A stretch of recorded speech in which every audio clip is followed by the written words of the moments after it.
ഈ സ്റ്റോറി നിങ്ങൾക്ക് ഇഷ്ടപ്പെട്ടാൽ സബ്സ്ക്രൈബ് ചെയ്യുക.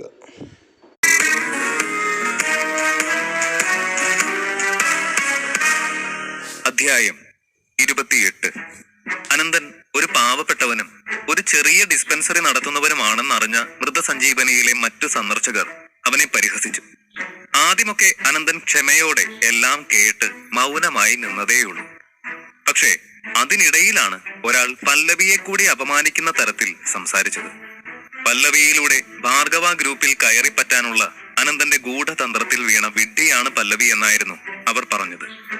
ഇത് കേട്ടതും അനന്തന്റെ രക്തം തിളച്ചു. അനന്തൻ എന്തെങ്കിലും പ്രവർത്തിക്കുന്നതിന് മുൻപ് ജഗൻ ശബ്ദമുയർത്തി, നാവടക്കടോ, കയ്യിൽ ആവശ്യത്തിലധികം പണം ഉണ്ടെന്ന ലൈസൻസിന്റെ പുറത്ത് നീയൊക്കെ പറയുകയും പ്രവർത്തിക്കുകയും ചെയ്യുന്ന തോന്നിവാസങ്ങൾ മുഴുവനും ഞങ്ങൾ വായും മൂടി നിന്ന് കേൾക്കുമെന്ന് കരുതിയെങ്കിലേ നിങ്ങൾക്ക് തെറ്റി. ഞങ്ങൾക്ക് നിന്നെയൊക്കെ അന്ത്യശ്വാസം വലിപ്പിക്കാൻ പണത്തിന്റെ പിൻബലം ആവശ്യമില്ല. ജഗൻ കലിയോടെ പറഞ്ഞു, നിങ്ങളെല്ലാവരും ചിന്തിച്ച ശേഷം മാത്രം സംസാരിക്കുക. എനിക്ക് തോന്നുന്നത് അനന്തൻ വളരെ നല്ലൊരു വ്യക്തിത്വത്തിന് ഉടമയാണ് എന്നാണ്. വെറുതെ ഒരാളെ പരിഹസിക്കേണ്ട ആവശ്യമില്ല. ഇതൊരു വലിയ പ്രശ്നത്തിലേക്ക് വഴി മാറുകയാണ് എന്ന് കണ്ട സ്വാമി ചിദാനന്ദൻ എല്ലാവരോടുമായി പറഞ്ഞു. അദ്ദേഹം പറഞ്ഞതുകൊണ്ട് മാത്രം ആ രംഗം അവിടെ ശാന്തമായി. സ്വാമി ചിദാനന്ദൻ തുടർന്നു, ഇവിടെ നിൽക്കുന്നവരെല്ലാവരും തന്നെ അവരുടെ യൗവനകാലം കഴിഞ്ഞു വന്നവരാണ്. അതിനാൽ തന്നെ കൗമാരത്തിലെയും യൗവനത്തിലെയും ചിന്തകളും ചാബല്യങ്ങളും നിങ്ങളെല്ലാവർക്കും ഞാൻ പറയാതെ തന്നെ മനസ്സിലാവുന്നതാ. അനന്തൻ ഇന്ന് നിയന്ത്രണം വിട്ടപ്പോൾ എന്തെങ്കിലും അബദ്ധം പ്രവർത്തിച്ചു പോയിട്ടുണ്ടെങ്കിൽ തന്നെ അതെല്ലാം നാം ഏവരും ക്ഷമിക്കേണ്ടതാണ്. അല്ലാതെ ആ ഒരു കാര്യം വെച്ച് പരിഹസിക്കുകയല്ല പ്രായമുള്ളവർ ചെയ്യേണ്ടത്. അതുപോലെ അനന്ത, ഇവിടെ നിൽക്കുന്നവരെല്ലാവരും തന്നെ ധനികരും സമൂഹത്തിൽ ഉന്നത സ്ഥാനങ്ങൾ നേടിയവരൊക്കെയാണ്. അതുപോലെ തന്നെ അവർക്കെല്ലാം നിന്നെക്കാൾ പ്രായവുമുണ്ട്. അതിനുള്ള ബഹുമാനം അവർക്കും നൽകണം. അപ്പോൾ നീ ചിന്തിക്കേണ്ടത് ഇവരിൽ നിന്ന് പലതും പഠിച്ചും മനസ്സിലാക്കിയും ഭാവിയിൽ നിനക്കും ഒരുപാട് ഉയരങ്ങളിലേക്ക് എങ്ങനെ എത്താമെന്നാണ്. നിനക്ക് ജീവിതത്തിൽ ഇനിയും ഒരുപാട് സമയമുണ്ട്. നീ ഇപ്പോൾ ധനികനല്ലായിരിക്കും, പക്ഷെ നിനക്ക് ആത്മധൈര്യവും സാമർഥ്യവും കൈമുതലായിട്ടുണ്ട്. അതുകൊണ്ട് വേണം നിനക്ക് ജീവിതത്തിൽ മുന്നേറാൻ. ഇനിയുള്ള ജീവിതത്തിൽ നീ ഞാൻ പറഞ്ഞു തരുന്ന ഈ ഒരു കാര്യം മാത്രം ഓർമ്മയിൽ സൂക്ഷിക്കണം. മറ്റുള്ളവരോട് കൈകരുത്ത് കാണിച്ച് സാമർഥ്യം തെളിയിക്കുന്നതിന് പകരം നീ നിന്റെ ലക്ഷ്യങ്ങളിൽ മാത്രം ശ്രദ്ധിക്കുക. നിന്റെ എതിരാളികൾക്ക് വേണ്ടി നീ നിന്റെ സമയം നഷ്ടപ്പെടുത്തി കളയരുത്. ഞാൻ എന്നും എപ്പോഴും എല്ലാവരോടും പറയുന്നത് പോലെ ക്ഷമ ഒരു നിസ്സാര കാര്യമല്ല. കൃത്യമായി ആർജിക്കാനും ഉപയോഗിക്കാനും കഴിവുണ്ടെങ്കിൽ ക്ഷമയോളം ശക്തിയുള്ള മറ്റൊരായുധമില്ല. എന്നെപ്പോലെ സമർത്ഥരായ ചെറുപ്പക്കാർ തീർച്ചയായും ക്ഷമയുടെ മൂല്യം അറിഞ്ഞിരിക്കണം. അത് മാത്രമല്ല, തന്നെക്കാൾ ഉയർന്ന സ്ഥാനത്തുള്ളവരെ എതിരാളികളാക്കുകയും അരുത്. പ്രായം കൊണ്ടും അനുഭവം കൊണ്ടും ഞാൻ നിന്നെക്കാൾ മുന്നില്ല. അതിന്റെ വെളിച്ചത്തിൽ പറഞ്ഞു തന്നതാ. നിനക്ക് മനസ്സിലാവുന്നുണ്ടോ? ചിദാനന്ദൻ ചോദിച്ചു. സ്വാമി ചിദാനന്ദൻ മധുരം ചാലിച്ച് സംസാരിക്കുന്ന കാര്യങ്ങളിൽ തന്നെ താഴ്ത്തിക്കെട്ടാൻ പാകത്തിനുള്ള പ്രസ്താവനകൾ അനന്തന് തിരിച്ചറിയാൻ കഴിയുന്നുണ്ട്. നന്മയ്ക്ക് വേണ്ടി എന്ന വ്യാജേന അനന്തനിൽ കുറവുകൾ ഉണ്ടെന്ന് സമർത്ഥിക്കുകയാണ് അയാൾ. സ്വാമിജി, അങ്ങ് വലിയവനാണ്. അങ്ങ് പറഞ്ഞതൊക്കെയും ശരിയാണ്. കൂട്ടത്തിൽ ഒരാൾ പറഞ്ഞു, നമ്മൾ നമ്മുടെ നിലമറന്ന് പെരുമാറരുത് എന്ന കാര്യം സ്വാമിജി ഒന്നുകൂടി ഓർമ്മിപ്പിച്ചിരിക്കുന്നു. രണ്ടാമൻ പറഞ്ഞു, പക്ഷേ സ്വാമിജിയുടെ വാക്കുകൾ കൊണ്ട് ഇന്ന് ഏറ്റവും കൂടുതൽ ഗുണമുണ്ടായത് നമ്മുടെ സുഹൃത്ത് അനന്തന് തന്നെയാ, അല്ല അനന്ത? മറ്റൊരാൾ അനന്തനെ അല്പം കൊള്ളിച്ചുകൊണ്ട് പറഞ്ഞു, അതെ അതെ, എങ്ങനെ ജീവിതത്തിൽ രക്ഷപ്പെടണമെന്നും നമ്മളെപ്പോലെയുള്ളവരിൽ നിന്ന് എന്തൊക്കെ പഠിക്കണമെന്നും അദ്ദേഹം പറഞ്ഞു കൊടുത്തില്ലേ? ഒത്തിരി നല്ല പാഠങ്ങൾ പഠിച്ചു അനന്തൻ. സ്വാമിജിയോട് നന്ദി പറയാ വേണ്ടത്. അവരിൽ ഒരാൾ അനന്തനോട് പറഞ്ഞു. എല്ലാവരും അനന്തന് നേർക്കായി നോട്ടം. അവർ അനന്തൻ സ്വാമിജിയെ വണങ്ങുമെന്നോ നന്ദി പറയുമെന്നോ അതല്ലെങ്കിൽ നേരത്തെ പറ്റിയ അബദ്ധത്തിന് മാപ്പ് പറയുമെന്നോ ഒക്കെയാണ് കരുതിയത്. പക്ഷേ അനന്തൻ മനസ്സിൽ ഇപ്രകാരം പറഞ്ഞു, ഈ മനുഷ്യൻ ഉപദേശം എന്ന രീതിയിൽ എന്നെ അപമാനിക്കല്ലേ ചെയ്തത്, അതും ഇത്രയും വളച്ചൊടിച്ച് സംസാരിച്ചുകൊണ്ട്. അതുകൊണ്ട് ഇയാളെ ഒരു പാഠം പഠിപ്പിക്കേണ്ടത് അത്യാവശ്യമല്ലേ? എന്താണെന്താ ഒന്നും മിണ്ടാതെ നിൽക്കുന്നേ? ഒരാൾ ചോദിച്ചു. നിങ്ങൾക്ക് എന്റെ വായ തുറപ്പിക്കണമെന്ന് നിർബന്ധമാണോ? എന്നാ ഞാൻ പറയാം. അനന്തൻ പറഞ്ഞു, നിന്റെ മനസ്സിൽ എന്താണെങ്കിലും പറഞ്ഞോളൂ. ഇനി എന്നോട് എന്തെങ്കിലും ചോദിക്കാനുണ്ടെങ്കിൽ അതും ആവാം. ചിദാനന്ദൻ പറഞ്ഞു. ശരി, എന്നാ കേട്ടോളൂ. എനിക്ക് ഇയാൾ പറയുന്ന ഈ പഞ്ചാര വാക്കുകളിലെ വിഷം മനസ്സിലാക്കാനുള്ള കഴിവുണ്ട്. എന്റെ മുന്നിൽ നിങ്ങളെല്ലാവരും പൊട്ടക്കിണറ്റിലെ തവളകളാണ്, കഴുതക്കൂട്ടങ്ങൾ. നിങ്ങളുടെയൊക്കെ ചിന്താശേഷി ഒരിക്കലും തെളിയാൻ പോകുന്നില്ല. അതപ്പതിച്ച വർഗം. അനന്തന്റെ മുഖത്ത് രൗദ്രഭാവം നിറഞ്ഞു. അനന്തൻ പറഞ്ഞത് കേട്ട് എല്ലാവരുടെയും മുഖം ഇരുണ്ടു. ആരാണ് ഈ അനന്തൻ? വെറും ഒരു പീറ പയ്യൻ. അവൻ നമ്മളെ അപമാനിക്കാൻ മാത്രം വളർന്നോ? ഇത്രയും അഹങ്കാരം അവൻ എവിടെ നിന്ന് കിട്ടി? ആൾക്കൂട്ടത്തിനിടയിൽ ഇങ്ങനെയുള്ള സംസാരങ്ങൾ പിന്നെയും തുടങ്ങി. അവന്റെ തള്ളയും തന്തയും വലിയവരോടൊക്കെ എങ്ങനെ പെരുമാറണമെന്ന് ചൊല്ലിക്കൊടുത്ത് വളർത്താത്തതിന്റെയാണ് ഈ കാണുന്ന നെകളിപ്പ്.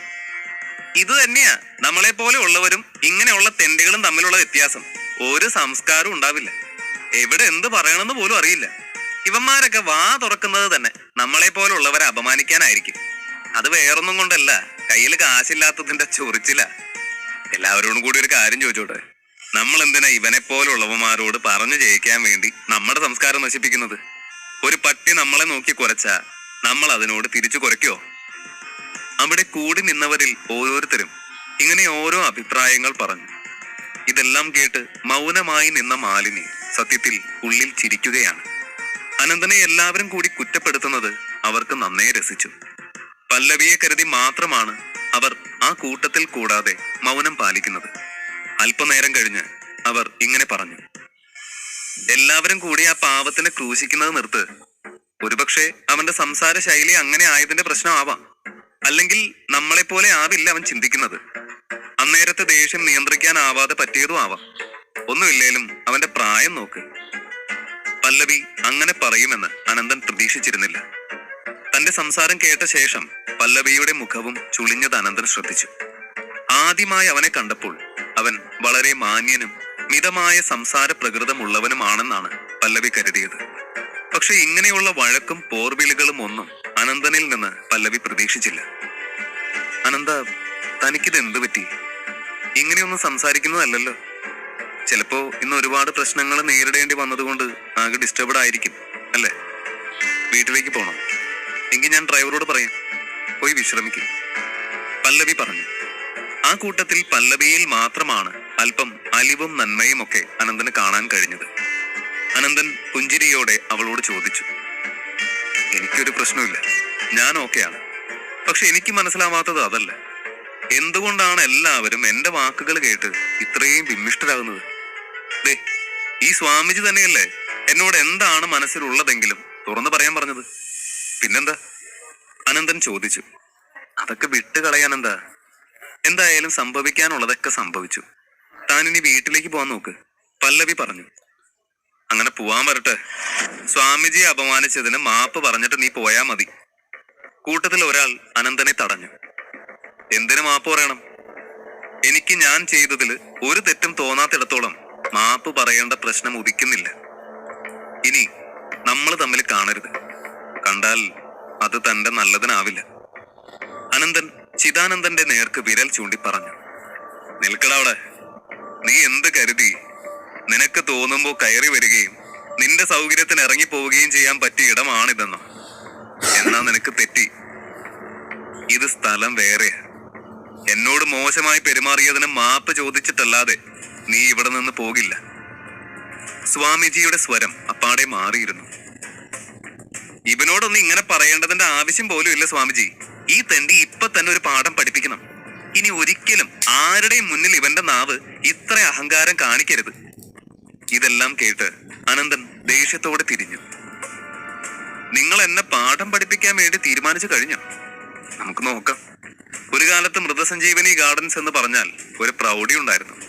പക്ഷെ ഇന്ന് അത് വെറും കള്ളന്മാരും ചതിയന്മാരും കയറി ഇറങ്ങി അശുദ്ധമാക്കി. ഇവിടെ കാലം തെറ്റി വിരിഞ്ഞു എന്ന് നിങ്ങൾ കരുതുന്ന ശിവമല്ലിപ്പൂവ് പോലും സത്യമുള്ളതാണോ എന്ന് ഒന്ന് പരിശോധിച്ചു നോക്ക്. നിങ്ങളെപ്പോലെ സ്വയം പണക്കാരാണെന്നും വലിയവരാണെന്നും പൊങ്ങച്ചം പറഞ്ഞു നടക്കുന്നവരുടെ കണ്ണിൽ പൊടിയിട്ട് കാശ് തട്ടാനുള്ള പരിപാടിയാണ് ഇതെല്ലാം.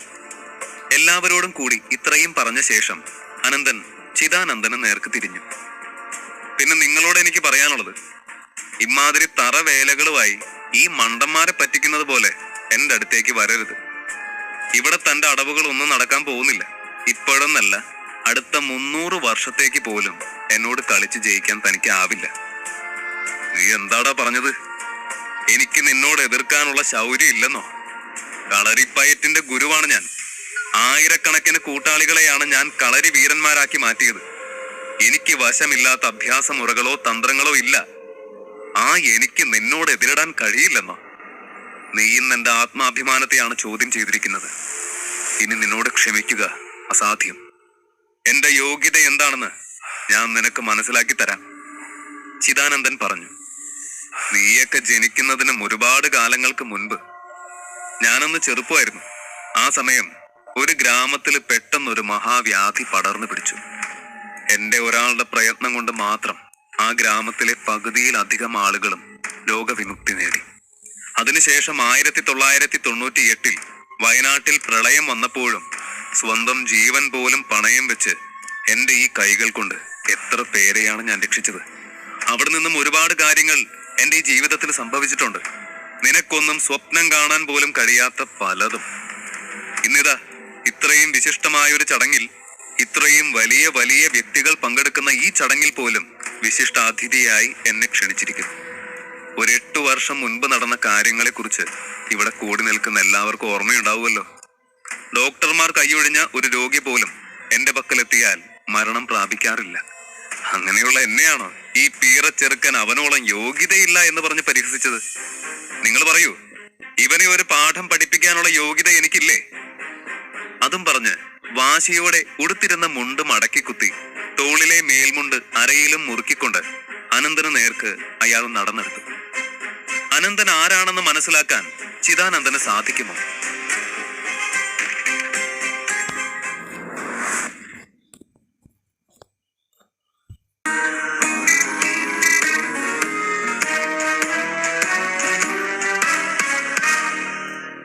അധ്യായം 29. അനന്തനുമായി ഏറ്റുമുട്ടാൻ തയ്യാറായ ചിദാനന്ദൻ അവനെ വെല്ലുവിളിച്ചു. ഈ ലോകം മുഴുവൻ കൈവെള്ളയിൽ കൊണ്ടു നടക്കുന്നവനാണെന്നുള്ള നിങ്ങളുടെ ഈ അഹംഭാവം ഞാൻ ഇന്ന് തീർത്തു തരാം. അനന്തനും തയ്യാറായി. ഇവൻ സ്വാമിജിയെയും ഈ മൃതസഞ്ജീവനിയെയും നമ്മൾ ഏവരെയും ഒരു തവണയല്ല പല തവണ അപമാനിച്ചിരിക്കുന്നു. ക്ഷമ യാചിച്ചാൽ പോലും ഇവനെ വെറുതെ വിടരുത് സ്വാമിജി, മാലിനി പറഞ്ഞു. അനന്തനെ ഉപദ്രവിക്കാൻ വേണ്ടി ചിദാനന്ദനും മറ്റു പുരുഷന്മാരും അവന് നേർക്ക് വരുന്നത് കണ്ട് പല്ലവി അനന്തന്റെ മുന്നിലേക്ക് കയറി നിന്നു. അരുത് മാലിനി, ഇപ്പോഴത്തെ ദേഷ്യത്തിന് ഇങ്ങനെ ഒരു തീരുമാനം അരുത്. സ്വാമിജിയോട് പറയൂ, അനന്തനോട് ക്ഷമിച്ച് അവനെ വെറുതെ വിടാൻ. പല്ലവി അനന്തന് വേണ്ടി അപേക്ഷിച്ചു. ചിദാനന്ദനും മാലിനിയും പിന്നെ മറ്റുള്ളവരും അനന്തനെതിരെ നിൽക്കുമ്പോൾ അവരിൽ നിന്നും അനന്തനെ എങ്ങനെ രക്ഷിക്കുമെന്ന് ആലോചിച്ച് പല്ലവി വിഷമിച്ചു. പക്ഷേ അനന്തന്റെ മുഖത്തേക്ക് നോക്കുമ്പോൾ അവൾക്ക് അതിശയമാണ് തോന്നിയത്. ഭയത്തിന്റെ നേരിയ ലാഞ്ചന പോലും ആ മുഖത്തുണ്ടായിരുന്നില്ല. അനന്തൻ ഇത്രയൊക്കെ ആയിട്ടും കാര്യത്തിന്റെ ഗൗരവം മനസ്സിലായില്ലേ എന്ന് പല്ലവി സംശയിച്ചു. അനന്തൻ പല്ലവിയെ തന്റെ വശത്തേക്ക് നീക്കി മുന്നിലേക്ക് വന്നു. ശേഷം മാലിനിയോട് പറഞ്ഞു, നിങ്ങളിപ്പോ ആഗ്രഹിക്കുന്നത് ഞാൻ നിങ്ങളുടെ മുന്നിൽ മുട്ടുകുത്തി മാപ്പ് ചോദിക്കണമെന്നല്ലേ? കൊള്ളാം. ഞാൻ ചെയ്ത തെറ്റെന്തായിരുന്നു? നിങ്ങളെയും നിങ്ങളുടെ മൃതസഞ്ജീവനെയും അപമാനിച്ചുവെന്ന് എന്റെ മുഖത്ത് നോക്കി പറയും. എന്റേത് വെറും പൊള്ളയായ ആരോപണം മാത്രമാണെന്ന്. അല്ലെങ്കിൽ എല്ലാവരും കേൾക്കെ വിളിച്ചു പറയും. നിങ്ങളുടെ അത്യപൂർവമായി കാലം തെറ്റി വിരിഞ്ഞ ശിവമല്ലിപ്പൂവിന്റെ യാഥാർത്ഥ്യം എന്തെന്ന്. കാശിന് അത്യാഗ്രഹം മൂത്ത് നിങ്ങൾ കൃത്രിമമായി വിരിയിച്ചെടുത്തതല്ലേ ഈ കാണുന്ന പുഷ്പങ്ങൾ? അനന്തൻ മാലിനിയെ ചോദ്യം ചെയ്തു. അനന്തന്റെ ചോദ്യം കേട്ട ചിദാനന്ദൻ അവനോട് പൊട്ടിത്തെറിച്ചു. കഴിഞ്ഞില്ലേ നിന്റെ വിടുവായത്വം? പറയുന്നതിനൊക്കെ ഒരു അർത്ഥമെങ്കിലും വേണ്ടേ? ഒരു മരത്തിൽ പൂവിനെ നിർബന്ധിച്ച് വിരിയിക്കാൻ ഏത് മനുഷ്യനാണ് സാധിക്കുക? പുറമേ പരിഹാസഭാവത്തിലാണ് സംസാരിക്കുന്നത് എങ്കിലും അയാളുടെ കണ്ണിൽ ഭയം ഒളിപ്പിക്കാൻ ശ്രമിക്കുന്നത് അനന്തന് കാണാമായിരുന്നു. ഈ ചെറുക്കന് എങ്ങനെയാണ് ഇത് മനസ്സിലായത്? ഇങ്ങനെ ഒരു രഹസ്യം അവൻ എങ്ങനെയാണ് മനസ്സിലാക്കാൻ കഴിയുക? മാലിനി ചിന്തിച്ചു. മനസ്സിൽ കള്ളം പിടിക്കപ്പെടുമോ എന്നുള്ള ഭയത്തിന്റെ ഭാഗമായി മാലിനിയുടെ നെഞ്ചിടിപ്പ് വർദ്ധിക്കുന്നുണ്ട്. ശരീരം ആലില പോലെ വിറച്ചു. ഉള്ളംകൈ വരെ വിയർത്തും നനഞ്ഞു. എന്നിട്ടും പിടികൊടുക്കാൻ അവരുടെ മനസ്സ് അനുവദിച്ചില്ല. നീ പറയുന്നത് കേട്ടാ തോന്നും കൃത്യമായി പൂവ് വിരിയിക്കാനുള്ള വിദ്യകൾ പലതും നീ പഠിച്ചിട്ടുണ്ടെന്ന്. അങ്ങനെ എന്തെങ്കിലും ചെയ്ത് തെളിയിക്കേ. അല്ലാതെ ഒരു ബോധവും ഇല്ലാതെ ഓരോന്ന് വിളിച്ചു പറയാൻ നിൽക്കരുത്. ലോകത്ത് എവിടെയെങ്കിലും നടക്കുന്ന കാര്യമാണോ നീ പറയുന്നത്? മാലിനി ചോദിച്ചു. ശരി, ഞാനത് ചെയ്ത് കാണിച്ചാലോ? അനന്തൻ ചുണ്ടിലൂറുന്ന പുഞ്ചിരിയുമായി മാലിനിക്ക് നേർക്കു വന്ന് ചോദിച്ചു. മാലിനി ആ ചോദ്യം തീരെ പ്രതീക്ഷിച്ചില്ല. അവൾ ആദ്യമൊന്ന് വിളറി. പക്ഷേ ഒട്ടും പതർച്ച പുറത്ത് കാണിക്കാതെ അവൾ ശബ്ദം കടുപ്പിച്ച് പറഞ്ഞു, നിനക്കതിന് കഴിയുമെങ്കിൽ നടക്കട്ടെ, നമുക്ക് കാണാം. ഞാനത് ചെയ്താൽ പകരം നിങ്ങളെ ഈ മൃതസഞ്ജീവനി ഗാർഡൻ എനിക്ക് വിട്ടുതരണം. അനന്തൻ ഉറച്ച സ്വരത്തിൽ പറഞ്ഞു. അത് കൊള്ളാം. ഇവിടെയുള്ള ചെടികളും പൂക്കളും എല്ലാം ഞാൻ ആൾക്കാരെ പറ്റിക്കാൻ കൃത്രിമമായി ചെയ്തു വെച്ചിരിക്കുന്നതാണെന്നല്ലേ നീ പറയുന്നത്? പക്ഷേ ഇപ്പൊ നിനക്ക് ഈ വെല്ലുവിളി ജയിച്ചാൽ ഇതേ ഗാർഡൻ തന്നെ പാരിതോഷികമായി വേണമത്രേ. പാരിതോഷികം എന്നായപ്പോൾ ഈ ഗാർഡൻ നിനക്ക് മേന്മയുള്ളതായി മാറിയോ? ഇപ്പൊ തന്നെ നീ പരസ്പര വിരുദ്ധമായാണ് സംസാരിക്കുന്നത്. അത് വിട്. എന്നിട്ട് ഞാൻ പറഞ്ഞ ഡീലിനെ കുറിച്ച് ആലോചിക്കേ. എന്താ, ഒരു പന്തയത്തിന് ചങ്കുറപ്പുണ്ടോ മിസ് മാലിനി മാഡം? അനന്തൻ ചോദിച്ചു. മാലിനി അനന്തന്റെ കണ്ണുകളിലേക്ക് തന്നെ നോക്കി. ഇത്രയും കാലം ബിസിനസ് നോക്കി നടത്തുകയും അതിനുവേണ്ടി ഒത്തിരി ആളുകളുമായി ഇടപെട്ടും പരിചയമുള്ളതിനാൽ ഒരു വ്യക്തിയുടെ മുഖഭാവങ്ങളിൽ നിന്നും അയാൾ എന്താണ് മനസ്സിൽ കണക്ക് കൂട്ടുന്നതെന്ന് വായിച്ചെടുക്കാൻ മാലിനിക്ക് മിടുക്കുണ്ട്. അതിനാൽ തന്നെ അനന്തന്റെ മുഖത്തെ ഭാവം കാണുമ്പോൾ അവർക്ക് ഭയമായിരുന്നു. കാരണം അവന്റെ കണ്ണുകളിലെ വീര്യം വെറും നെകളിപ്പ് മാത്രമല്ല, മറിച്ച് അവന്റെ ആത്മവിശ്വാസമാണ് എന്നവർക്ക് തോന്നി. അതിനാൽ തന്നെ അവൻ ജയിച്ചാൽ ഗാർഡൻ അവന് വിട്ടുകൊടുക്കുമെന്ന വാക്ക് നൽകാനും അവർ മടിച്ചു. പക്ഷേ ഈ പന്തയത്തിന് താൻ ഇല്ല എന്ന് പറയുകയാണെങ്കിൽ ഇത്രയും സന്ദർശകരുടെ മുന്നിൽ തനിക്ക് പിന്നീട് തല ഉയർത്തി നടക്കാനാവില്ല. മാത്രമല്ല അനന്തൻ പറഞ്ഞത് സത്യമാണെന്ന് തെളിയുകയും ചെയ്യും. അങ്ങനെ മൃതസഞ്ജീവനിയുടെ പേരിടിയും. അതും അവർക്ക് ഉൾക്കൊള്ളാൻ കഴിഞ്ഞില്ല. ഇങ്ങനെ പലവിധ ചിന്തകൾ കാരണം ഒന്നും മിണ്ടാതെ നിൽക്കുന്ന മാലിനിയെ കണ്ട ചിദാനന്ദൻ അവൾക്ക് ധൈര്യം കൊടുത്തു. നീ എന്താണ് മിണ്ടാതെ നിൽക്കുന്നത്? ഇപ്പോൾ നമ്മൾ ഭയന്ന് മാറിയാൽ നാളെ മുതൽ മൃതസഞ്ജീവനി ഇല്ല. ആളുകൾക്കുണ്ടായിരുന്ന മതിപ്പ് നഷ്ടമാകും. ഇവിടത്തെ പേരും പെരുമയും കൊണ്ടുകൂടിയാണ് ആളുകൾ ഇവിടേക്ക് വരുന്നത്. അത് നഷ്ടമായാൽ പിന്നെ നീ എന്തിനാണ് അനന്തനെ ഭയക്കുന്നത്? നിനക്ക് തോന്നുന്നുണ്ടോ ഈ ചെറിയ പയ്യന് സ്വയം പൂവ് വിരിയിക്കാൻ കഴിയുമെന്ന്? ഒരിക്കലും നീ അങ്ങനെ ചിന്തിക്കണ്ട. ചിദാനന്ദൻ ചിരിച്ചു. അയാൾ നൽകിയ ആത്മധൈര്യത്തിന്റെ പുറത്ത് മാലിനി അനന്തന് വാക്ക് നൽകി. ഈ മത്സരത്തിൽ അനന്തൻ ജയിച്ചാൽ നാളെ മുതൽ മൃതസഞ്ജീവനി ഗാർഡൻസ് അവന് സ്വന്തമെന്ന്. പക്ഷെ ഒരു കാര്യം കൂടി, അഥവാ നീ തോറ്റുപോയാൽ നിന്റെ അക്കൗണ്ടിലുള്ള മുഴുവൻ കാശും നിനക്ക് നഷ്ടമാകും. മൃതസഞ്ജീവനി ഗാർഡൻസ് വിലയ്ക്ക് വാങ്ങാൻ എത്ര കാശാകുമോ അത്രയും തന്നിട്ടേ നീ ഇവിടെ നിന്ന് പോകൂ. ഇനി കാശില്ല എന്നാണെങ്കിൽ ഈ ഗാർഡൻ മുഴുവൻ നീ മുട്ടിൽ നടന്ന് കാണണം. മാലിനി വാശിയോടെ പറഞ്ഞു. സമ്മതിച്ചു. ഇപ്പോഴാണ് ഈ കളി കുറച്ചുകൂടെ രസമായത്. അനന്തൻ അത് പറയുന്നതിനൊപ്പം കൈകൾ കൂട്ടിത്തിരുമി. അനന്തൻ ശിവമല്ലി മരത്തിന്റെ അരികിലേക്ക് നടക്കുന്നത് കണ്ട ജഗനും പല്ലവിയും ശ്വാസം അടക്കി പിടിച്ച് മനസ്സിൽ സകല ദൈവങ്ങളെയും വിളിച്ചു പ്രാർത്ഥിച്ചു. അനന്തൻ മരത്തിനരികിലെത്തി അതിനെ സ്പർശിച്ച് അനുവാദം വാങ്ങാൻ എന്നോണം കണ്ണുകൾ അടച്ചു. ശേഷം ആ മരത്തിന്റെ താഴെ ചില്ലയിൽ നിന്നും ഒരു കുഞ്ഞു കമ്പൊടിച്ചു. കുറച്ചിലകളുള്ള കമ്പ് നോക്കിയാണ് അനന്തൻ ഒടിച്ചത്. ഇപ്പൊ തന്നെ ആ കമ്പ് പാതി ചത്തു. മരത്തിൽ നിന്ന് ഒടിച്ച കമ്പിലാണോ പൂ വിരിയിക്കാൻ നോക്കുന്നത്? ഒരാൾ പരിഹസിച്ചു. ഓ പിന്നെ, ആ കമ്പ് മരത്തിൽ തന്നെ നിന്നിരുന്നെങ്കിലേ അവൻ ഇപ്പൊ തന്നെ പൂ വിരിയിക്കുമായിരുന്നു. വേറൊരാൾ കളിയാക്കി പറഞ്ഞു. അനന്തന്റെ പ്രവൃത്തി കണ്ട ചിദാനന്ദന്റെ കണ്ണുകൾ വിടർന്നു. എങ്ങനെയാണ് കൃത്രിമമായി പൂ വിരിയിക്കേണ്ടതെന്ന് അയാൾക്കാണ് അറിയുക. ഇനി അഥവാ അനന്തൻ അത് ചെയ്യണമെങ്കിൽ തന്നെ ആദ്യം അതിന്റെ വേര് മണ്ണിൽ ഉറച്ചിട്ടുണ്ടാകണം. അനന്തൻ ആ കമ്പ് പൊട്ടിച്ചതോടെ വേരും മണ്ണുമായിട്ടുള്ള കണക്ഷൻ തന്നെ ഇല്ലാതായിരിക്കുന്നു. അയാൾ ഊറിച്ചിരിച്ചു. ഈ യുവാവ് ഒരു വിഡ്ഢിയാണെന്ന് വീണ്ടും വീണ്ടും തെളിയിച്ചിരിക്കുന്നു. ചിദാനന്ദൻ അവിടെ നിന്ന ആളുകളോട് പറഞ്ഞു ചിരിച്ചു.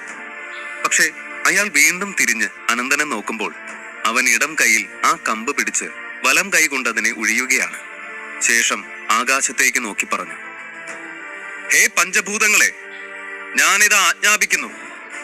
നിങ്ങളിൽ അടങ്ങിയിരിക്കുന്ന ശക്തികളിൽ ഒരംശം നൽകി ഈ അടർന്ന ചില്ലയിൽ പുഷ്പങ്ങൾ വിരിയിക്കുക. അനന്തൻ പറഞ്ഞു തീർന്നതും എവിടെയോ നിന്നൊരു നല്ല കാറ്റ് ആ ചില്ലയെ തഴുകി കടന്നുപോയി. എല്ലാവരും കണ്ണു ചിമ്മി തുറക്കുന്ന നേരം കൊണ്ട് അതിൽ ഇലകളുടെ ഇടയിലായി കുഞ്ഞു മുകുളങ്ങൾ വന്നു. അത് പൂമുട്ടുകളായി വളർന്ന് വലിപ്പം വെച്ച് ഇതളുകൾ പൊട്ടി വിരിയുന്നത് വരെ അവർ അവനെ അതിശയത്തോടെ നോക്കി നിന്നു. പൂ വിരിഞ്ഞത് മാത്രമല്ല അതിശയം, അതിന്റെ വലിപ്പം വർദ്ധിക്കുകയും 1000 കുഞ്ഞു കുഞ്ഞു ഇതളുകളുള്ള ഒരു പ്രത്യേക തരം പൂവായി അത് രൂപം പ്രാപിക്കുകയും ചെയ്തു. അനന്തൻ അവിടെ നിന്ന് ഉറക്കെ വിളിച്ചു പറഞ്ഞു, ഈ കാലം തെറ്റി വിരിഞ്ഞ പൂക്കളെല്ലാം കൊഴിഞ്ഞു വീഴട്ടെ. നിമിഷങ്ങൾ കൊണ്ട് തന്നെ ആ ഭൂമിയാകെ പുഷ്പങ്ങൾ കൊണ്ട് മൂടി. പൂക്കളുടെ താഴ്വാരം എന്നറിയപ്പെടുന്ന മൃതസഞ്ജീവനിയിലെ മണ്ണിപ്പോൾ പൂക്കൾ കൊണ്ട് പരവതാനി വിരിച്ച പ്രതീതിയാണ്. ഈ കാഴ്ച കണ്ടു നിന്ന എല്ലാവരും അക്ഷരാർത്ഥത്തിൽ ഞെട്ടി.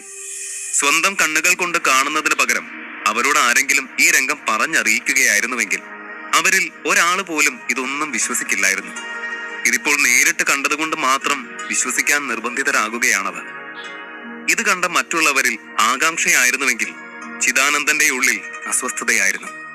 കാരണം ഈ പൂക്കൾ വിരിയിക്കുന്ന വിദ്യ അയാൾക്ക് മാത്രമാണ് അറിവുള്ളത്. കഴിഞ്ഞ ദിവസമാണ് മാലിനി അവിടേക്ക് വന്നത്. ചിദാനന്ദൻ ഓർത്തു, മൃതസഞ്ജീവനി ഗാർഡൻസ് എങ്ങനെയെങ്കിലും ഒന്നുകൂടി പ്രസിദ്ധമാക്കി തീർക്കണം. അതായിരുന്നു ആവശ്യം. അതിനായി താൻ കണ്ട വഴിയാണ് എല്ലാ തരം പൂക്കളും ഒരേ ദിവസം പൂക്കുക.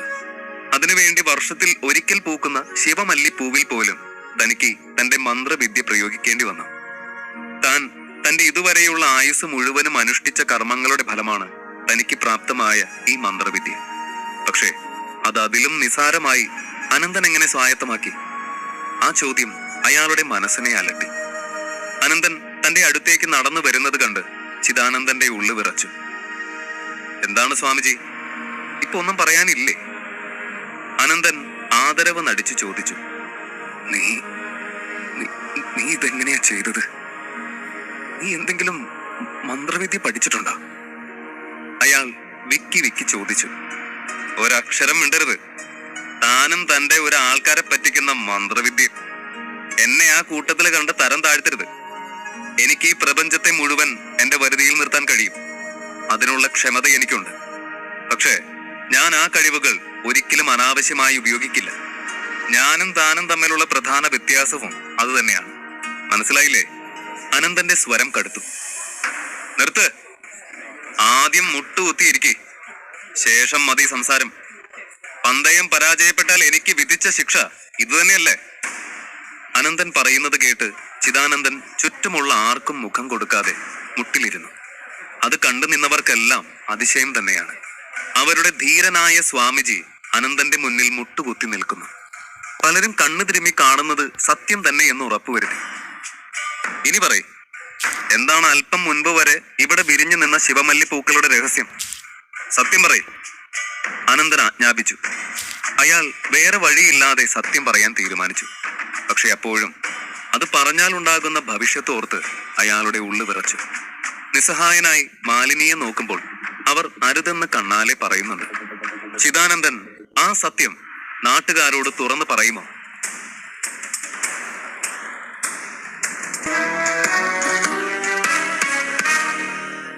അധ്യായം 30.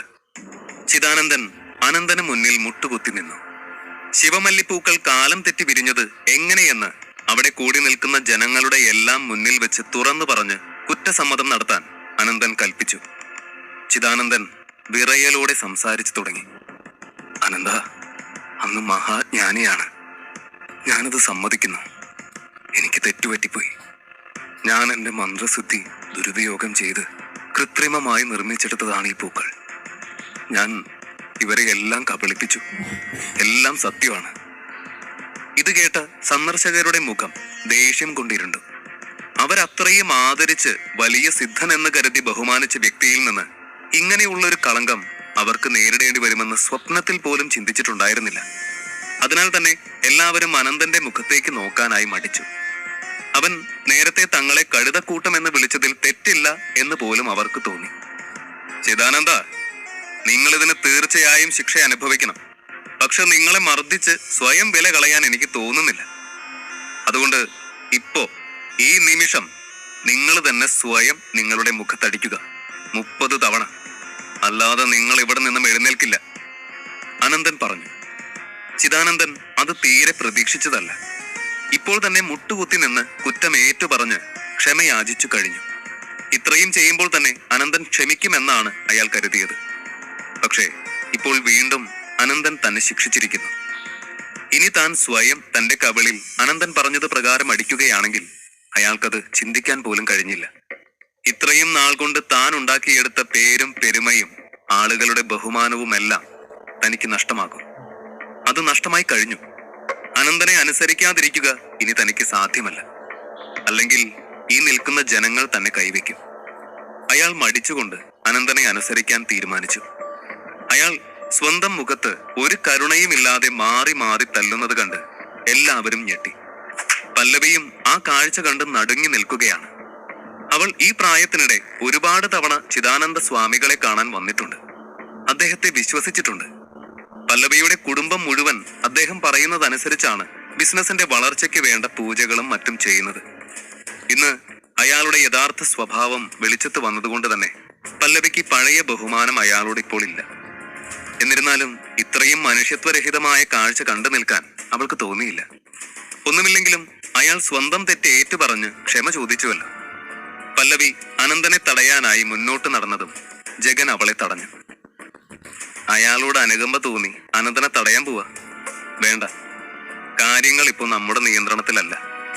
അനന്തൻ അവന്റെ യുക്തിക്കനുസരിച്ച് തീരുമാനമെടുക്കട്ടെ, ജഗൻ പറഞ്ഞു. പക്ഷെ ഒരു തെറ്റ് സംഭവിച്ചു എന്ന് കരുതി ഇത്രയും വലിയ ശിക്ഷ, അത് കുറച്ച് കൂടുതലാണെന്ന് നിങ്ങൾക്ക് തോന്നുന്നില്ലേ? പല്ലവി ചോദിച്ചു. സ്വന്തം മന്ത്രസിദ്ധി കൊണ്ട് പിശാചുക്കളോട് പോലും സംവദിക്കുന്ന ആളല്ലേ അത്. അയാൾക്ക് ഇതൊക്കെ നിസ്സാരമാണ്. അനന്തനെ അത്രയേറെ അപമാനിച്ചില്ലേ? ഇതൊന്നും അയാൾക്ക് തീരെ അധികം ആവില്ല. പിന്നെ ഇയാളെ രക്ഷിക്കണമെന്ന് പല്ലവി അതിയായിട്ട് ആഗ്രഹിക്കുന്നുണ്ടെങ്കിൽ മാലിനിയോട് സംസാരിക്കുക. ഈ ഗാർഡൻ അനന്തന് വിട്ടുകൊടുക്കാൻ പറയും. അല്ലെങ്കിലും അനന്തന് തന്നെയാണ് അർഹത. ഈ മനസ്സിലെ കള്ളവും ചതിയും മാത്രം കൊണ്ട് നടക്കുന്നവരുടെ കയ്യിലിരിക്കേണ്ട ഭൂമിയല്ല ഇത്.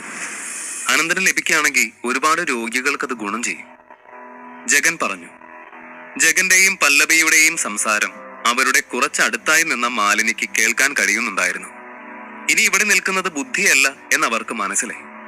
ചിദാനന്ദനെ ശിക്ഷിച്ച സ്ഥിതിക്ക് അടുത്തതായി അനന്തന്റെ നോട്ടം വീഴുന്നത് തന്റെ നേർക്കായിരിക്കും.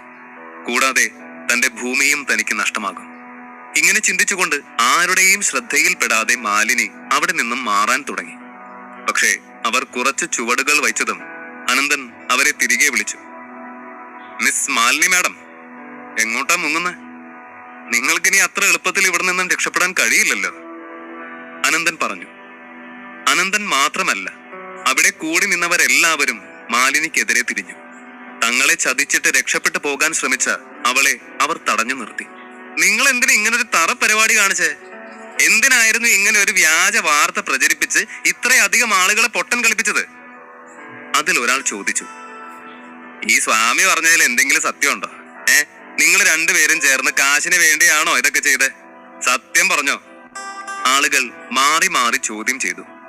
ആദ്യം മാലിനി ഒന്ന് പതറിയെങ്കിലും അവൾ ധൈര്യം വീണ്ടെടുത്ത് അവരോട് മറുപടി പറഞ്ഞു. ഞാൻ എങ്ങോട്ട് മുങ്ങാൻ നോക്കിയതല്ല. എല്ലാവരും എന്നോട് ക്ഷമിക്കണം. ഇന്ന് നിങ്ങൾ ഇവിടേക്ക് ക്ഷണിച്ചു വരുത്തിയിട്ട് വെറുതെ ഇത്രയും നാടകങ്ങൾ അരങ്ങേറിയത് എല്ലാവർക്കും ബുദ്ധിമുട്ടായി കാണുമെന്ന് എനിക്കറിയാം. ഇന്നിവിടെ ഒരുപാട് പ്രശ്നങ്ങൾ സംഭവിച്ചിട്ടുണ്ട്. ഞാൻ പോലീസിനെ വിളിക്കാമെന്ന് കരുതി അങ്ങോട്ട് നടന്നതാ. ഇങ്ങനെ ഒരു അന്തരീക്ഷത്തില് ഇന്നിവിടെ പരിപാടികളൊന്നും നടത്തുന്നുമില്ല. അതുകൊണ്ട് നിങ്ങളെല്ലാവരും തിരികെ പോയിക്കോളൂ. എല്ലാവരോടും ഞാൻ വീണ്ടും ക്ഷമ ചോദിക്കുന്നു, മാലിനി പറഞ്ഞു. പക്ഷേ മാലിനിയുടെ നാടകം തൽക്കാലത്തെ രക്ഷപ്പെടലിന് വേണ്ടിയാണെന്ന് മനസ്സിലാക്കിയ ആളുകൾ അവളെ വിടാൻ ഒരുങ്ങിയില്ല. മതി നിന്റെ പൊറാട്ട് നാടകം. നീ ഇന്ന് ഇവിടെ ഞങ്ങളെ പറ്റിച്ച് കോടികൾ ഉണ്ടാക്കിയനെ. ഈ ഡ്യൂപ്ലിക്കേറ്റ് പൂക്കള് ലക്ഷക്കണക്കിന് രൂപയ്ക്കായിരുന്നു ഇന്ന് വിറ്റ് പോകേണ്ടിയിരുന്നത്. അനന്തം വന്നില്ലായിരുന്നുവെങ്കിൽ ഞങ്ങളുടെ പണമായിരുന്നു നഷ്ടപ്പെടുക. ഇതിനെല്ലാം സമാധാനം പറഞ്ഞിട്ട് നിങ്ങൾ ഇവിടുന്ന് പോയാൽ മതി, ഒരാൾ പറഞ്ഞു. നിങ്ങൾക്കൊക്കെ എന്താ ഭ്രാന്താണോ? ഈ 21-ാം നൂറ്റാണ്ടിലും ഇത്തരം അന്ധവിശ്വാസം കൊണ്ട് ജീവിക്കുന്ന നിങ്ങളെ പറ്റിക്കാൻ ഇവനെപ്പോലുള്ളവർക്ക് എളുപ്പമാ.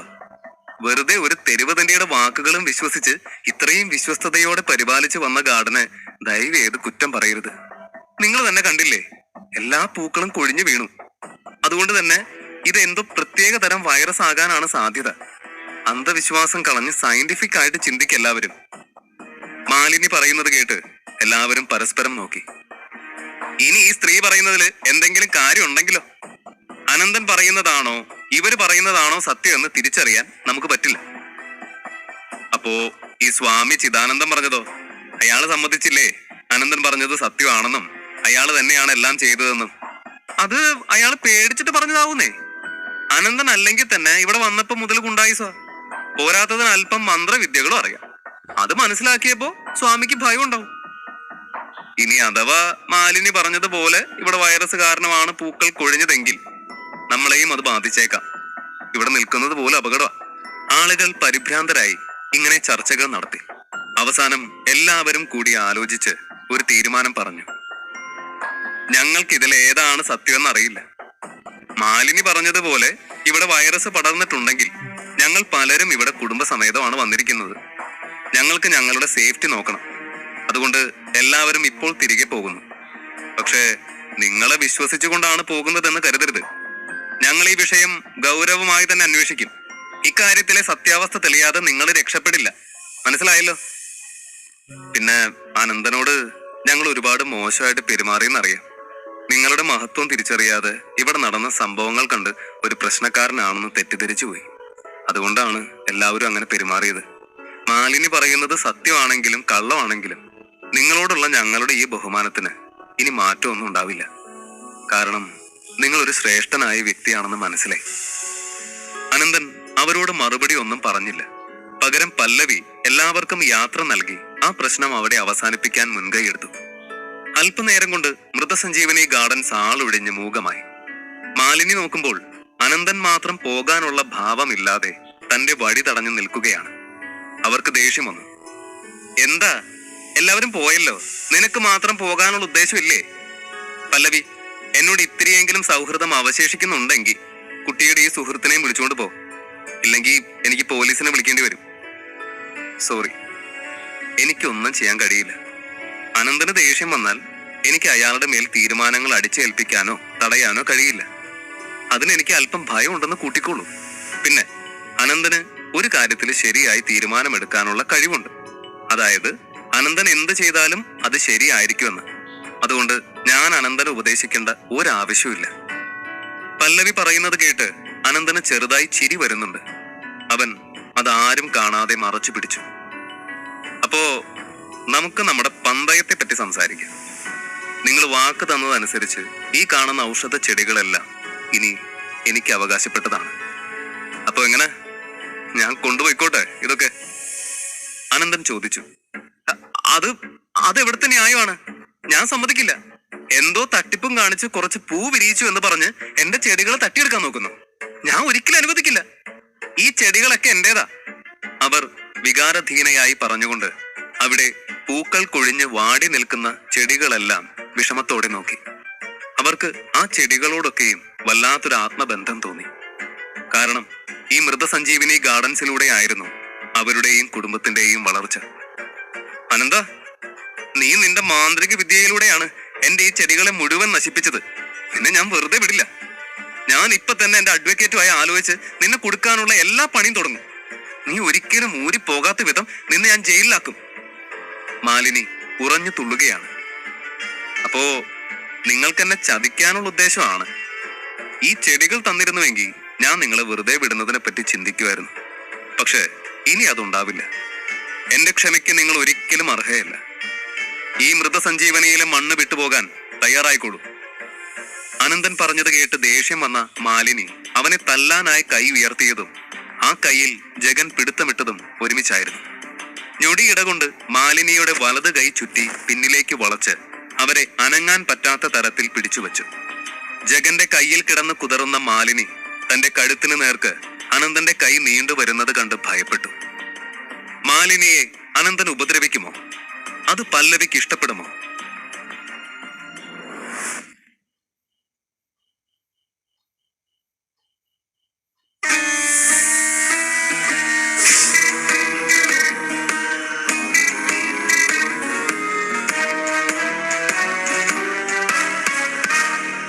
അധ്യായം 31.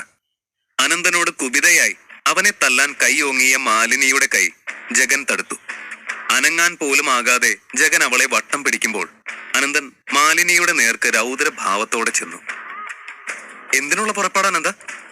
ഇവരൊക്കെ വളരെ അപകടകാരികളായ ആൾക്കാരാ. നീ ഇനി അധികം പ്രശ്നത്തിനൊന്നും പോകണ്ട. പല്ലവി അനന്തനെ തടയാൻ ശ്രമിച്ചു. അത് നിനക്കൊന്നും ഞാൻ ആരാണെന്ന് ശരിക്കും അറിയില്ല. എന്നെ ഉപദ്രവിച്ചു എന്നെങ്ങാൻ എന്റെ മുത്തശ്ശൻ അറിഞ്ഞാലുണ്ടല്ലോ, നിങ്ങൾ ആരെയും അദ്ദേഹം വെറുതെ വിടില്ല. മാലിനി പറഞ്ഞു. അങ്ങനെയാണോ? എന്നാ പല്ലവി, എനിക്കൊരു ഉപകാരം ചെയ്യണം. ഞാൻ ഇവള് എന്റെ ഒപ്പം കൊണ്ടുപോവാ. കൊച്ചുമകളെ തിരികെ കിട്ടണമെങ്കിൽ ഈ മൃതസഞ്ജീവനിയിലെ എല്ലാ ഔഷധ സസ്യങ്ങളും എന്റെ ആയുർവേദ ശാലയിലേക്ക് ഇവളുടെ വീട്ടുകാർ കൊണ്ട് എത്തിച്ചു തരണം. എന്നാലേ മകളെ ഈ കോലത്തിൽ തിരികെ കിട്ടൂ എന്ന് ഇവളുടെ മുത്തശ്ശനെ ഒന്ന് അറിയിച്ചേക്ക്. പല്ലവിക്ക് ബുദ്ധിമുട്ടാവില്ലെങ്കിൽ മാത്രം മതി. എനിക്ക് വേണ്ടി ഇപ്പൊ തന്നെ ഒരുപാട് സഹായം ചെയ്തു തന്നതല്ലേ. അനന്തൻ പറഞ്ഞു. പല്ലവിക്ക് ചിരിക്കണോ കരയണോ എന്ന് അറിയാത്ത അവസ്ഥയാണ്. മാലിനിയെ ഉപദ്രവിച്ചാൽ ഉണ്ടാകുന്ന അപകടത്തെപ്പറ്റി പറഞ്ഞു മനസ്സിലാക്കി അനന്തനെ അതിൽ നിന്നും പിന്തിരിപ്പിക്കാൻ ശ്രമിച്ച താനിപ്പോൾ അവളുടെ തിരോധാനം വീട്ടിൽ അറിയിക്കേണ്ട അവസ്ഥയിലാണ്. അനന്തനോട് ഒന്നും പറഞ്ഞിട്ട് കാര്യമില്ല. അയാളെ എതിർക്കണമെന്നുണ്ട്.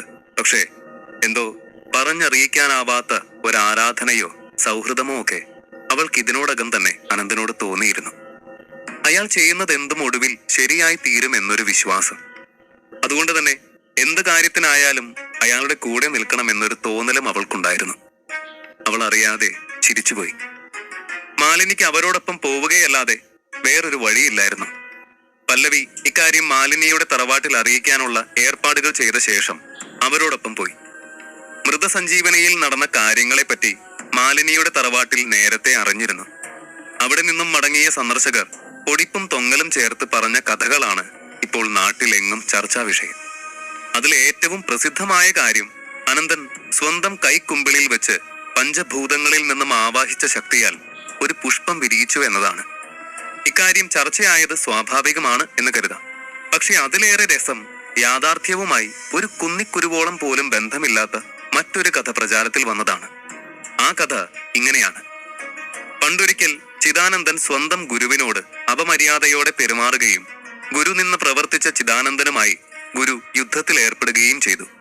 അന്ന് ചതിയിലൂടെ ഗുരുവിനെ പരാജയപ്പെടുത്തിയ ചിദാനന്ദൻ ഗുരുവിനെ തള്ളിപ്പറഞ്ഞുകൊണ്ട് അവിടെ നിന്നും തിരികെ വരുന്നു. ശേഷം ആ മഹാഗുരു തപസ് ചെയ്ത് പർവ്വത നിരകൾക്കിടയിൽ നിന്നും ഒരു സമർത്ഥനായ ശിഷ്യനെ വരുത്തുകയും ആ ശിഷ്യനെ ദീർഘകാലം വിദ്യ അഭ്യസിപ്പിച്ച് കരുത്തനായ ഒരു യോദ്ധാവാക്കി മാറ്റുകയും ചെയ്തു. ഇപ്പോൾ സമയമായിരിക്കുന്നു എന്ന് തിരിച്ചറിഞ്ഞ ആ മഹാഗുരു തന്റെ പ്രിയപ്പെട്ട ശിഷ്യനെ തനിക്ക് സംഭവിച്ച അപമാനത്തിന് പ്രതികാരം ചെയ്യാനായി അയച്ചിരിക്കുകയാണ്. ആ ശിഷ്യനാണ് അനന്തൻ. ഇതെല്ലാം മനസ്സിലാക്കിയ ചിദാനന്ദൻ ഭയക്കുകയും അനന്തനെ തോൽപ്പിക്കാൻ തനിക്കിനി കഴിയില്ല എന്ന് മനസ്സിലാക്കി അനന്തന്റെ മുന്നിൽ മുട്ടുകുത്തി തന്റെ ഗുരുവിനോട് ക്ഷമയാചിക്കുകയും ചെയ്തു. ഇതാണ് നാട്ടുകാർ പറഞ്ഞുണ്ടാക്കിയ കഥ. ഇങ്ങനെയുള്ള കഥകളും യാഥാർത്ഥ്യങ്ങളും എല്ലാം മാലിനിയുടെ വീട്ടിലും മുറയ്ക്ക് അറിയുന്നുണ്ടായിരുന്നു. മൃതസഞ്ജീവനിയിൽ ഇത്രയും പ്രശ്നങ്ങൾ നടന്നു എന്നത് തന്നെ അവർക്ക് നന്നേ അപമാനകരമാണ്. അതിനിടയിലാണ് മാലിനിയെ അനന്തൻ തട്ടിക്കൊണ്ടുപോയ വിവരം കൂടി അവരുടെ ചെവിയിലെത്തുന്നത്. കാര്യങ്ങളൊക്കെ അറിഞ്ഞ മാലിനിയുടെ അമ്മാവന്മാർ ആകെ അങ്കലാപ്പിലായി. ഞാൻ ആദ്യമേ പറഞ്ഞതാ മാലിനിയെ ഗാർഡൻ ഏൽപ്പിക്കരുത് എന്ന്. കണ്ടില്ലേ, അവൾ ആവശ്യമില്ലാതെ എന്തൊക്കെയോ തട്ടിപ്പും കാണിച്ച് നമ്മളെ നാണം കെടുത്തിയത്. അവൾക്ക് കൃത്രിമമായി പൂ വിരിയിച്ച് ആൾക്കാരെ കബളിപ്പിച്ച് കാശ് നേടേണ്ട ആവശ്യം എന്തായിരുന്നു? ഏയ്, അതൊക്കെ വെറുതെ നാട്ടുകാർ ഓരോന്ന് പറയുന്നതായിരിക്കും. സ്വന്തം ഇഷ്ടത്തിന് ശിവമല്ലിപ്പൂവ് നിർമ്മിക്കാൻ അവൾ ആരാ, മന്ത്രവാദിനിയോ? ഇതൊക്കെ നടക്കുന്ന കാര്യങ്ങളാണോ?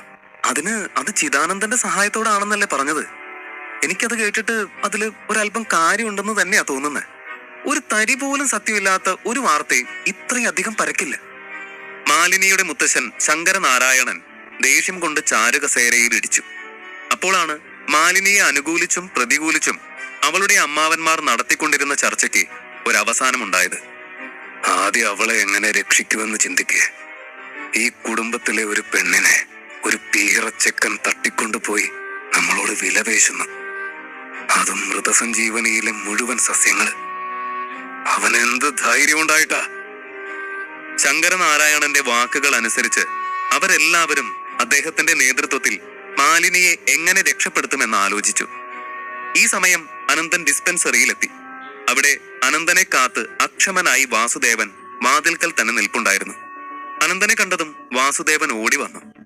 ആ സമയം മകന്റെ ഒപ്പം തനിക്ക് അപരിചിതയായ ഒരു പെൺകുട്ടി കൂടെ ഉണ്ട് എന്നുള്ളത് അയാൾ ശ്രദ്ധിക്കാൻ പോലും തുനിഞ്ഞില്ല. മോനെ, സുരഭി വന്നിട്ടുണ്ട്. നീ ഇപ്പൊ അങ്ങോട്ട് പോകണ്ട. അറിയാലോ, അവൾ എന്തോ പ്രശ്നം ഉണ്ടാക്കാനുള്ള പുറപ്പാടില്ല. ഇപ്പോഴാണെങ്കിൽ രോഗികളൊക്കെ ഉള്ള സമയമല്ലേ. കരുതിക്കൂട്ടി നമ്മളെ അപമാനിക്കാൻ തന്നെയാണെന്ന് ഉറപ്പാ. കുറച്ചു നേരം കൂടി ഇരുന്ന് മുഷിയുമ്പോ നിന്നെ കാണാതെ അവിടെ തിരികെ പോയിക്കോളും. അതാ നല്ലത്. വാസുദേവൻ ആ പറഞ്ഞതിന് വേറൊരു കാരണം കൂടി ഉണ്ടായിരുന്നു. വിവാഹം ഉറപ്പിച്ചു വെച്ച ശേഷം നഷ്ടമായ പെണ്ണിനെ വീണ്ടും കാണുമ്പോൾ ആ സന്ദർഭം തന്റെ മകന്റെ ഹൃദയത്തിൽ മുറിവുകൾ സൃഷ്ടിച്ചാലോ? സുരഭിയാണെങ്കിൽ അഹങ്കാരിയും. അവൾ അനന്തനെ അപമാനിക്കുന്ന രീതിയിൽ സംസാരിക്കുമെന്നും അയാൾക്കറിയാം. അതിനാലാണ് അയാൾ വാതിൽക്കൽ തന്നെ കാത്തുനിന്നത്. പക്ഷേ അനന്തൻ പുഞ്ചിരിയോടെ അച്ഛനെ മറികടന്ന് അകത്തേക്ക് കയറി. അകത്ത് ചെന്ന് നോക്കി അനന്തൻ കാണുന്നത് കാലിന്മേൽ കാൽ കയറ്റി വെച്ച് ഒരു ആയുർവേദ മാഗസിൻ ശ്രദ്ധയോടെ വായിച്ചുകൊണ്ടിരിക്കുന്ന സുരഭിയെയാണ്. അനന്തൻ വെറുതെ ചുറ്റുമൊന്ന് കണ്ണോടിച്ചു. രോഗികൾക്ക് കൂട്ടിരിക്കാൻ വന്ന 1-2 പെൺകുട്ടികൾ അവളുടെ അപ്പുറം ഇരുന്ന് മൊബൈൽ നോക്കുന്നുണ്ട്. സുരഭിയെ നോക്കി അവൻ മുഖം കൂട്ടി ചിരിച്ചു. സുരഭി പണ്ട് മുതലേ ഇങ്ങനെയാണ്. സാധാരണ സമ്പന്ന കുടുംബത്തിൽ പിറന്ന പെൺകുട്ടികൾക്ക് അല്പം മടിയും ലക്ഷ്യബോധമില്ലായ്മയും ഒക്കെ പതിവാണ്. അത് പക്ഷേ അവരുടെ തെറ്റല്ല. സാഹചര്യങ്ങളാണല്ലോ ഓരോ മനുഷ്യനും വ്യക്തിത്വം നേടിക്കൊടുക്കുന്നത്. പ്രത്യേകിച്ച് പ്രാരാബ്ധമില്ലാത്തതിനാൽ ലക്ഷ്യബോധം കുറയും. അതുപോലെ ജോലിക്കാരുടെ സേവനം എപ്പോഴും ലഭിക്കുന്ന ജീവിതം അവരെ അലസരമാക്കും. അങ്ങനെയുള്ളവർക്കിടയിൽ സുരഭി തീർച്ചയായും വ്യത്യസ്തയാണ്. അവൾക്ക് ചെറുപ്പം മുതലേ നല്ല ദിശാബോധമുണ്ട്. ഉയർന്ന സ്ഥാനങ്ങൾ നേടിപ്പിടിക്കണമെന്നും ജീവിത വിജയം കൈവരിക്കണമെന്നും അവൾക്ക് സദാ ആഗ്രഹമുണ്ടായിരുന്നു. അതിനുവേണ്ടി രാപ്പകലില്ലാതെ പഠിക്കുകയും വായിക്കുകയും ഒക്കെ ചെയ്യും. പക്ഷേ അവളുടെ സ്വതസിദ്ധമായ അഹങ്കാരവും സ്വാർത്ഥതയും ഒന്നും അവളിൽ ഇല്ലായിരുന്നുവെങ്കിൽ താൻ ഇത്രമേൽ സുരഭിയെ വെറുക്കില്ലായിരുന്നു എന്ന് അനന്തൻ ചിന്തിച്ചു. അനന്തനെ കണ്ടതും സുരഭി വായിച്ചുകൊണ്ടിരുന്ന മാഗസിൻ മടക്കി വെച്ചിട്ട് എഴുന്നേറ്റ് അവന്റെ അരികിലേക്ക് വന്നു. സുരഭിയുടെ വരവ് എന്തിനായിരിക്കുമെന്ന് അനന്തൻ ഊഹിക്കാനാവുമായിരുന്നു. അവളുടെ അമ്മ സിന്ധുവിനെ തല്ലി ഇറക്കിയതിന്റെ ബാക്കിയാവും അവളുടെ ഈ വരവ്. ഉറപ്പായും സിന്ധു തറവാട്ടിൽ ചെന്ന് കണ്ണീർ നാടകം കാഴ്ചവെച്ചിട്ടുണ്ടാകും. അതിനാൽ അനന്തൻ ഈ വരവ് പ്രതീക്ഷിച്ചത് തന്നെയാണ്. എന്താണാവോ ഈ വരവിന്റെ ഉദ്ദേശം? എന്തെങ്കിലും സഹായം വേണോ? പറഞ്ഞോളൂ, അനന്തൻ പറഞ്ഞു. അനന്തൻ തന്നെ കാണുമ്പോൾ ദേഷ്യപ്പെടുമെന്ന് കരുതി ഒരംഗത്തിന് തയ്യാറെടുത്തുകൊണ്ട് വന്ന സുരഭി അവന്റെ വിനയം കണ്ട് ഒന്ന് സംശയിച്ചു. പിന്നെ കുറച്ച് ഗർവോടെ തന്നെ പറഞ്ഞു, ഒടുവിൽ നീ ഈ ഡിസ്പെൻസറി തിരികെ നേടി അല്ലേ? മിടുക്കൻ. പക്ഷെ എന്ത് ചെയ്യാം, നിനക്കിത് ആകെ നഷ്ടക്കച്ചവടമായി പോയല്ലോ. ഈ ക്ലിനിക്ക് സുഖമായി മുന്നോട്ട് നടത്തിക്കൊണ്ട് പോവാന്ന് നീ കരുതണ്ട, സുരഭി പറഞ്ഞു. ഇത് പറയാനാണോ ഇത്രയും വരെ വന്നത്? പറഞ്ഞു കഴിഞ്ഞെങ്കിൽ നിനക്ക് പോവാം. പുറത്തേക്കുള്ള വാതിൽ ചൂണ്ടി അനന്തൻ പറഞ്ഞു. അനന്തന്റെ ഭാവമാറ്റം കണ്ട സുരഭി ദേഷ്യത്തോടെ പറഞ്ഞു, എന്ത് സ്വഭാവമാണ് അനന്ത നിന്റേത്? എത്ര മര്യാദയോടെയാണ് ഞാൻ നിന്നോട് സംസാരിച്ചത്. നിനക്കൊരു ജീവിതം തുടങ്ങാനായി കഴിവിന്റെ പരമാവധി സഹായിച്ചവളാണ് ഞാൻ. ആ എന്നോടാണ് നീ ഇപ്പോ ശത്രുത പുലർത്തി പെരുമാറുന്നത്, സുരഭി ദേഷ്യത്തോടെ പറഞ്ഞു. നീ എന്റെ ജീവിതം രക്ഷപ്പെടുത്താൻ സഹായിച്ചു. വെറുതെ വായിൽ തോന്നുന്നത് വിളിച്ചു പറയാതെ ഇവിടെ നിന്നും പോയിക്കോ. ഞാൻ ജീവിതത്തിലേക്ക് തിരികെ വന്നിട്ട് തന്നെ ഏതാനും ദിവസങ്ങളെ ആയിട്ടുള്ളൂ, അനന്തൻ പറഞ്ഞു. അത് ശരി, നന്ദിയില്ലാത്തവനാണ് നീ. ഞാൻ കാരണമാണ് ഈ ക്ലിനിക്ക് നിനക്ക് തിരികെ നേടാൻ കഴിഞ്ഞതുപോലും, സുരഭി വിളിച്ചു പറഞ്ഞു. എന്ത് അസംബന്ധമാണ് ഈ പറയുന്നത്? വെറും അടിസ്ഥാനരഹിതമായ ആരോപണങ്ങളാണിതെന്ന് നിനക്ക് സ്വയം അറിയാവുന്നതല്ലേ? അനന്തൻ നിയന്ത്രണം വിടാതെ ചോദിച്ചു. അങ്ങനെയാണെങ്കിൽ ഞാൻ ചോദിക്കുന്നതിന് നീ ഉത്തരം പറ. ഞാൻ തെളിയിക്കാം, ഈ കാണുന്നതെല്ലാം നിനക്ക് സ്വന്തമായത് എന്റെ മനസ്സലിവ് കൊണ്ട് മാത്രമാണെന്ന്. സുരഭി അത് പറയുമ്പോൾ അനന്തൻ പുരികം ചുളിച്ചു നോക്കി. നീ ജീവിതത്തിലേക്ക് തിരികെ വന്നിട്ട് 3 ദിവസങ്ങൾ കഴിഞ്ഞു എന്നല്ലേ പറഞ്ഞത്? അങ്ങനെയാണെങ്കിൽ നീ എഴുന്നേറ്റതിന്റെ പിറ്റേന്ന് അരുന്ധതിയെ സ്കൂളിൽ കൊണ്ടുവിടാൻ വന്നപ്പോ നമ്മൾ തമ്മിൽ കണ്ടില്ലേ? കഫേലിരുന്ന് സംസാരിച്ചില്ലേ? ഇക്കാര്യങ്ങളൊക്കെ സത്യമല്ല എന്ന് നീ പറയോ? സുരഭി അത് ചോദിക്കുമ്പോൾ വാസുദേവൻ സത്യമാണോ എന്ന മട്ടിൽ അനന്തനെ നോക്കി. ശരിയാണ്, ഞാൻ റോഡിലേക്ക് ഇറങ്ങുമ്പോ പലരെയും കണ്ടു എന്ന് വരും. നിർഭാഗ്യവശാൽ അന്നത്തെ ദിവസം ശരിയല്ല എങ്കിൽ താല്പര്യമില്ലാത്ത വ്യക്തികൾക്കൊപ്പം ഒരു കോഫി കുടിക്കേണ്ടി വരികയും ചെയ്യും. അതിനെന്താണ് ഇവിടെ പ്രസക്തി? അനന്തൻ ചോദിച്ചു. അന്ന് ഞാൻ നിനക്കൊരു ക്രെഡിറ്റ് കാർഡ് തന്നില്ലേ? 5 ലക്ഷം രൂപ ബാലൻസ് ഉണ്ടായിരുന്ന ഒരു ക്രെഡിറ്റ് കാർഡ്. അതുമായി നീ അളകാപുരി ജ്വല്ലറിയിൽ പോവുകയും ഞാൻ തന്ന കാശ് കൊണ്ട് നിന്റെ അമ്മയുടെ പണയം വെച്ച ലോക്കറ്റ് തിരികെ എടുക്കുകയും ചെയ്തില്ലേ? അതിനുശേഷം അവിടെ അരങ്ങേറിയ ചില നാടകീയ രംഗങ്ങളുടെ ഫലമായിട്ടല്ലേ ഭാർഗവ ഗ്രൂപ്പ് നിന്നോട് സ്നേഹം തോന്നി ഈ ക്ലിനിക്ക് നിന്റെ പേരിൽ എഴുതി തന്നത് അല്ലേ? അപ്പൊ ഞാൻ കാരണം തന്നെയല്ലേ നിനക്ക് ഈ ഡിസ്പെൻസറി തിരികെ കിട്ടിയത്? സുരഭി ചോദിക്കുന്നത് കേട്ട് അനന്തൻ പുഞ്ചിരിച്ചുകൊണ്ട് പല്ലവിയെ നോക്കി. നീ ആവശ്യമില്ലാത്തതൊന്നും ചിന്തിച്ചു കൂട്ടണ്ട. തൽക്കാലം നീ ഇത്രയും അറിഞ്ഞാ മതി. നിന്റെ ക്രെഡിറ്റ് കാർഡിലെ കാശ് കൊണ്ടല്ല ഞാൻ എന്റെ അമ്മയുടെ ലോക്കറ്റ് തിരികെ എടുക്കാൻ പോയത്. അതിലപ്പുറം എന്റെ ജീവിതത്തിൽ നടന്ന കാര്യങ്ങളും ഈ ക്ലിനിക്ക് എങ്ങനെ എന്റെ കയ്യിൽ എത്തി എന്നതും നീ അറിയേണ്ട കാര്യമില്ല. അനന്തൻ തറപ്പിച്ചു പറഞ്ഞു. കള്ളം പറയണ്ട അനന്ത. നീ എത്രമാത്രം ദരിദ്ര നാരായണനാണെന്ന് എനിക്ക് നന്നായിട്ട് അറിയാം. ഞാൻ നൽകിയ കാർഡിലുള്ളതല്ലാതെ ഒരു കാലണ പോലും നിന്റെ കൈവശം ഉണ്ടാവില്ല. അതും പോരാഞ്ഞ് നീ ഇപ്പോ എന്റെ അമ്മയെ അപമാനിച്ചുകൊണ്ട് നാഷണൽ ആയുർവേദിക് ഹോസ്പിറ്റലുമായി ഒരു ശത്രുതയും ഉണ്ടാക്കി വെച്ചിട്ടുണ്ട്. ശരിക്കും മലർന്നു കിടന്ന് തുപ്പുന്ന നിന്റെ ഈ സ്വഭാവം കൊണ്ട് നിന്റെ അച്ഛനും പെങ്ങളുമാണ് അനുഭവിക്കാൻ പോകുന്നത്. ഇനി ഈ ഡിസ്പെൻസറി ഇവിടെ തുടരാൻ പറ്റുമെന്ന് നീ കരുതുന്നുണ്ടോ? ഇതിനൊക്കെ എണ്ണി എണ്ണി അനുഭവിക്കും നീ. തള്ളയുടെ അതേ മോള് തന്നെ. ഇനിയും സമയം പാഴാക്കിക്കൂടാ. സുരഭി അത്രയും പറഞ്ഞപ്പോഴേക്കും അനന്തൻ മനസ്സിൽ ഇങ്ങനെ പറഞ്ഞുകൊണ്ട് ധ്യാനത്തിൽ മുഴുകിയതുപോലെ കണ്ണടച്ചു നിന്നു. അനന്തന്റെ പെട്ടെന്നുള്ള ഭാവമാറ്റം കണ്ട സുരഭി ഒന്ന് ശങ്കിച്ചു. ഇനി നടക്കാൻ പോകുന്നത് എന്താണെന്നറിയാതെ പകച്ച് അവൾ ചുറ്റും നോക്കി. സുരഭിയോട് വന്ന കോപം നിയന്ത്രിക്കാൻ അനന്തന് സാധിക്കുമോ?